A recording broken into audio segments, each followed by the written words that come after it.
माझा प्रश्न संपूर्ण पॅनलला आहे. संपूर्ण आता तुम्ही सांगितलं, भूषण भोसले साहेबांनी सांगितलं काय आहे येणारा भविष्य आहे. आता सर्वात मोठा प्रश्न हा बेरोजगारीचा आलाय. राजुरा हा औद्योगिक तालुका म्हणा किंवा विधानसभा क्षेत्र म्हणा हा आहे. तर माझा प्रश्न आहे की इथल्या बेरोजगार युवकांसाठी तुम्ही करणार काय, आणि आतापर्यंत ते जेवढेही प्रश्न आले आहेत त्याबद्दल तुम्ही जे काही उत्तर दिले आहे येत्या 2.5 वर्षात ते उत्तर जे तुम्ही आश्वासन दिले आहे ते पूर्ण करू शकले नाही तर राजीनामा देणार काय, की फक्त जुमलेबाजी होणार. 15 लाख आणि 2 करोड रोजगार अशा प्रकारची जुमलेबाजी होणार. या प्रश्नाचं सर्व पॅनलनी उत्तर द्या. बेरोजगारी हटवायची असेल, रोजगार निर्माण करावे लागते.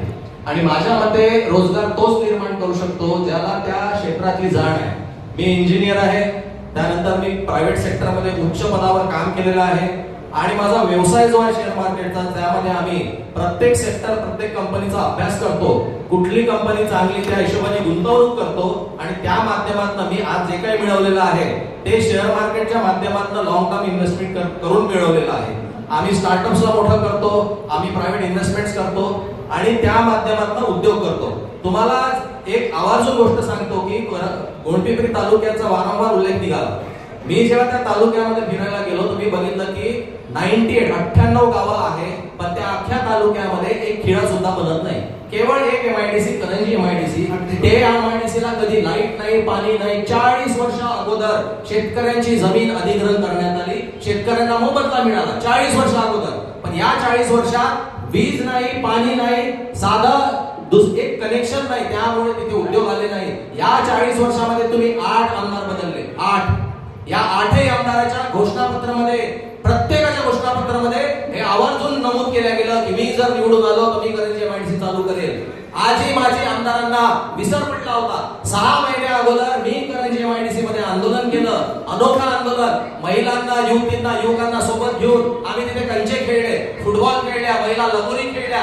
आम्ही स्वतः बकरीला धरून तिथे आम्ही बकऱ्या चरायला नेला. आमचं शासनाकडे लक्ष वेधण्याचं हे जे आंदोलन होतं की जर आमच्या हाताला रोजगार नाही म्हणून आम्ही कंचे खेळतोय, बकऱ्या चालतोय. 40 वर्ष जे काही घडलं नाही ते 6 महिन्यानंतर मी आंदोलन केल्यामुळे नवीन बोर्ड लागला, लाईट बिलचे खांब उभे झाले, पाण्याचं कनेक्शन आलं. मी स्वतः तिथे उद्योग चालू करून किमान 200 युवकांना, युवतींना रोजगार देणार आहे. हे त्यावेळेस बोललो होतो, आज पुनश्च ते बोलत आहोत. धन्यवाद.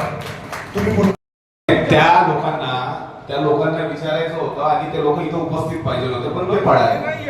आपल्या राजुरा विधानसभेमध्ये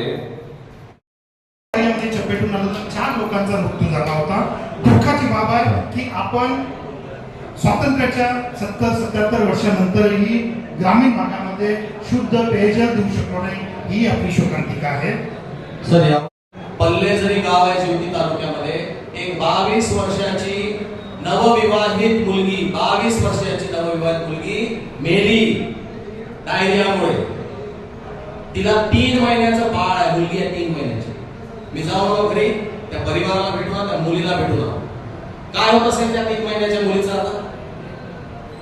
ज्या देशामध्ये आपल्याला माणूस म्हणून जगवल्या गेलं नाही, right to pure and safe drinking water, शुद्ध पिण्याचे पाणी आणि शुद्ध वायू, हा भारताच्या प्रत्येक नागरिकाचा फंडामेंटल राईट आहे, मूलभूत अधिकार संविधानाने दिलेला. सर्वोच्च न्यायालय सुद्धा हस्तक्षेप करू शकत नाही, एवढे मूलभूत अधिकारांची ताकद असते.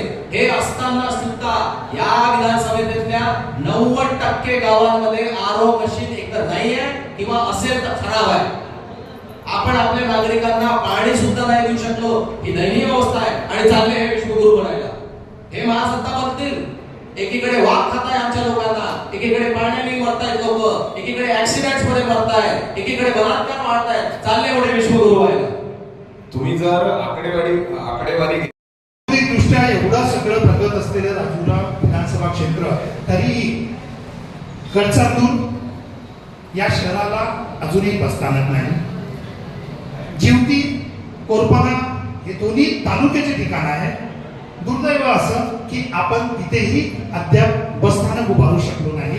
हे सत्ताधाऱ्यांचं अपयश तर आहेच आहे, परंतु या संदर्भात आपणही काहीतरी जबाबदारी या संदर्भात आवाज उठवला पाहिजे. नाही तर हे अपयश आपल्याही खात्री आपल्याला.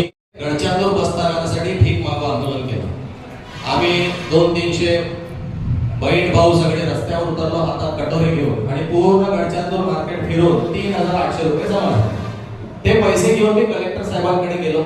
कलेक्टर साहेबांनी चक्क म्हटलं की ते पैसे स्वीकारू शकत नाही, ते तिथनं काढता पाय घेतला. मी म्हटलं आमच्यासोबत फोटो तरी काढा हे पैसे घेताना. त्यांनी स्पष्टपणे नकार दिला आणि चालले गेले. आता ते 3,800 रुपये जमा होते. मग मी मागच्या वर्षी काय केलं की एक मंडप टाकला संविधान चौक गडचांदूर येथे.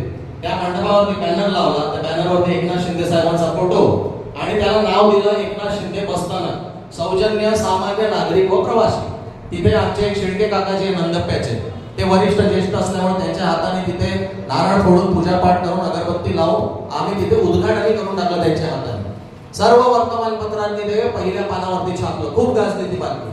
इथल्या राजकीय व्यवस्थेने काय केलं, पोलिसांवरती दबाव टाकून आमच्यावरती गुन्हे दाखल केले. गुन्हे दाखल आहे आमच्यावरती. मुंबई पोलीस ऍक्ट लावला. का? आम्ही काय जायफोड केली होती, काय दगडफेक केली होती, काय दंगल घडवून आणली होती? मी माझ्या सामान्य नागरिकांसाठी लढत आहो, लढायचं नाही, घाबरवायचे प्रयत्न करते राजकीय व्यवस्था. गुन्हे दाखल करता तुम्ही, जो माणूस सर्वसामान्यांसाठी लढते त्याच्यावरती. तुम्ही माफिया सोडून देता, सुसाट सोडता सामान्य नागरिकांवरती अन्याय अत्याचार करायला, गुंडगिरी करायला, आणि जो माणूस आपल्या नागरिकांसाठी लढत आहे तुम्ही त्याच्यावर गुन्हे दाखल करता. नंतर पोलिसांचे फोन आले मला, भाऊ तुम्ही जमानत घ्या. मी म्हटलं जमानत घेत नाही. मी काय रेप केला का, काय मर्डर केला, चोरी केली, काय केलं? मी जमानत घेतली नाही. मी नाही घेतली म्हणून माझ्या 12 सहकार्यांनी सुद्धा जमानत घेतली नाही. त्यातले एक आमचे बोर्डे भाऊ ते बसून आहे, अजूनही काही असते, नाही घेतली जमानत. मी म्हटलं तुम्ही घरी ये, अटक कर, मी कोर्टाच्या माध्यमातून तरी काय करायचं ते. नाही गेलो आम्ही 1 तारखेला. येऊ द्या, अटक करू द्या. जर या देशामध्ये तुमच्यासाठी लढणं, तुमच्या मूलभूत सुविधेसाठी लढणं जर गुन्हा असेल तर असे 1000 गुन्हे मी करायला तयार आहे. ना मी खासदाराला घाबरत, ना या मंत्र्यांना घाबरत, ना पोलिसला घाबरत. तुम्हाला जे करायचंय करा, आमची पूर्ण तयारी आहे. धन्यवाद.